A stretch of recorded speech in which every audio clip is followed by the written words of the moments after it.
The Life and Sad Ending of Conway Twitty.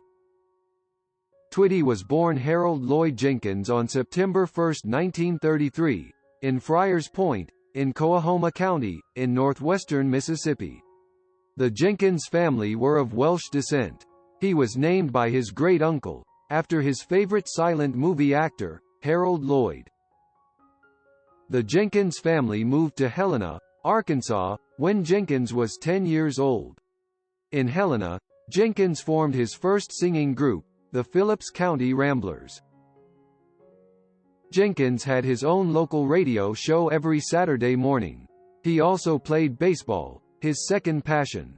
He received an offer to play with the Philadelphia Phillies after high school. He was drafted into the United States Army. He served in the Far East and organized a group called the Cimmerians to entertain his fellow soldiers. Wayne Howes, a neighbor, suggested that Jenkins could make it in the music industry. Soon after hearing Elvis Presley's song Mystery Train, Jenkins began writing rock and roll material. He went to the Sun Studios in Memphis, Tennessee, and worked with Sam Phillips, the owner and founder, to get the right sound.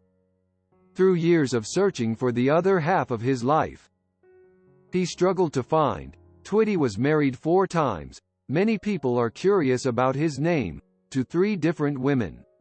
His first marriage, to Ellen Matthews, lasted from 1953 to 1954. They had married because Ellen was pregnant with his son, Michael. His second, and longest, marriage was to Temple Mickey Medley. They were married in 1956 and had 3 children, Kathy, Joni Lee, and Jimmy Twitty. The couple was divorced in early 1970, but they remarried quietly by the end of 1970. By 1984, after 28 years of marriage on and off, the stress of Twitty's frequent absences took its toll on Mickey, and she and Conway divorced for good. In 1987, Twitty married his 36-year-old office secretary, Dolores D. Henry. They were married until Twitty's death. Twitty made Oklahoma City his home during most of his recording career, from 1963 to 1972. He also lived in Norman, Oklahoma. Twitty performed at the Diamond Ballroom after its opening in 1964. Conway Twitty opened one of his Twitty Burger restaurants at 7200 S Western Avenue, in Oklahoma City. Many people are curious about his name. In 1957, Jenkins decided that his real name was not memorable enough and sought a better show business name. In the Billboard Book of No. 1 Hits, Fred Bronson states that the singer was looking at a road map when he spotted Conway, Arkansas, and Twitty, Texas, and chose the name, Conway Twitty. In 1958, using his new stage name, Twitty's fortunes improved while he was with MGM Records, and an Ohio radio station had an inspiration, refraining from playing Ill Try, instead of playing the B-side, It's Only Make Believe, a song written between sets by Twitty and drummer Jack Nance when they were in Hamilton, Ontario, playing at the Flamingo Lounge. The record took nearly 1 year to reach and stay at the top spot on the Billboard pop music charts in the United States and No. 1 in 21 other countries, becoming the first of 9 top 40 hits for Twitty. It sold over 4 million copies and was awarded a gold disc by the RIAA. That same year, country singer Tabby West of ABC TV's Ozark Jubilee heard Twitty and booked him to appear on the show. When It's Only Make Believe was first released, because of vocal similarities, many listeners assumed that the song was actually recorded by Elvis Presley, using Conway Twitty as a pseudonym. Twitty would go on to enjoy rock and roll success with songs including Danny Boy and Lonely Blue Boy. Lonely Blue Boy, originally titled Danny, was recorded by Presley for the film King Creole but was not used in the soundtrack. This song led to him naming his band the Lonely Blue Boys. They subsequently became the Twitty Birds. In 1965, Twitty always wanted to record country music, and, beginning he did just that. Disc jockeys on some country music radio stations refused to play his first few country albums because he was known as a rock and roll singer.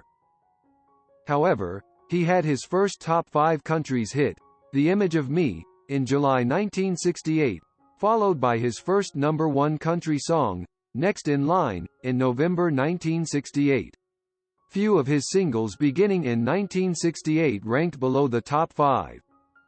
In 1970, Twitty recorded and released his biggest country hit, Hello Darlin', which spent 4 weeks at the top of the country chart and is one of Twitty's most recognized songs. In 1971, he released his first hit duet with Loretta Lynn, After the Fire Is Gone. It was a success, and many more followed, including Lead Me On, Louisiana Woman, Mississippi Man, As Soon as I Hang Up the Phone, Feelin's, I Still Believe in Waltzes, I Can't Love You Enough, and many others. Together, Conway and Loretta won 4 consecutive Country Music Association awards for the vocal duo and a host of other duo and duet awards from other organizations throughout the 1970s. In 1973, Twitty released You've Never Been This Far Before, which was #1 in the country for 3 weeks that September and also reached number 22 on the pop charts. Some more conservative disc jockeys refused to play the song, believing that some of the lyrics were too sexually suggestive.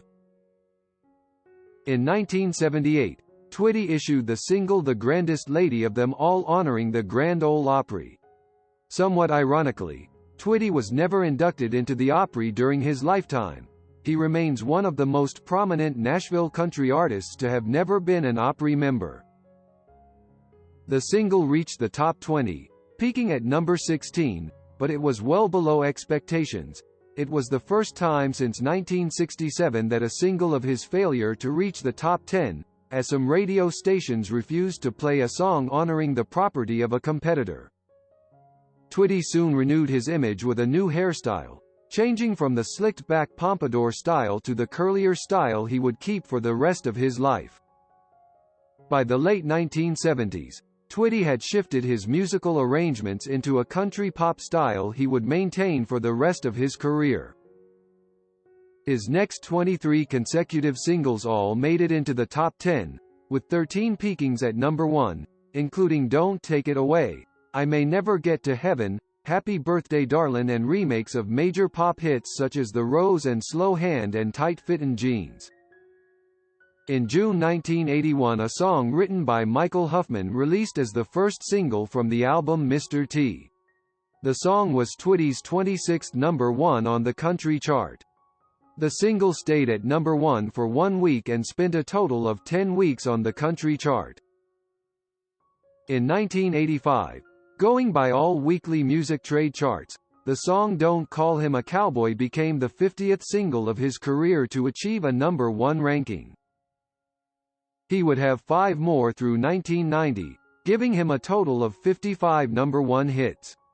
George Strait matched the feat of 50 #1 hits in 2002 with his single Shell Leave You With a Smile, and then reached #1 for the 56th time in 2007 when the single Wrapped hit the top on the media-based 24/7 list.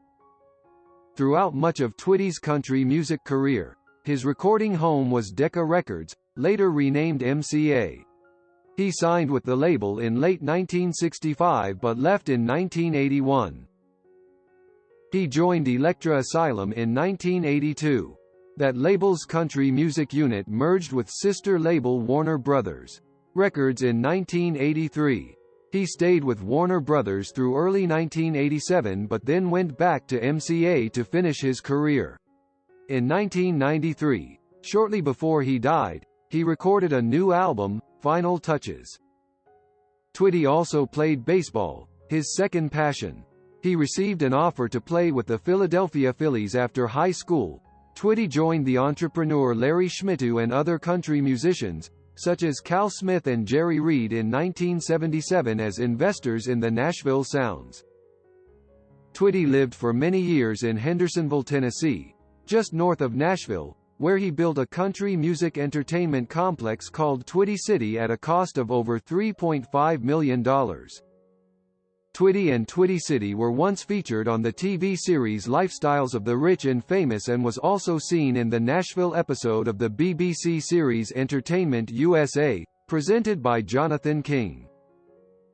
On June 4, 1993, Twitty became ill while performing at the Jim Stafford Theater in Branson, Missouri.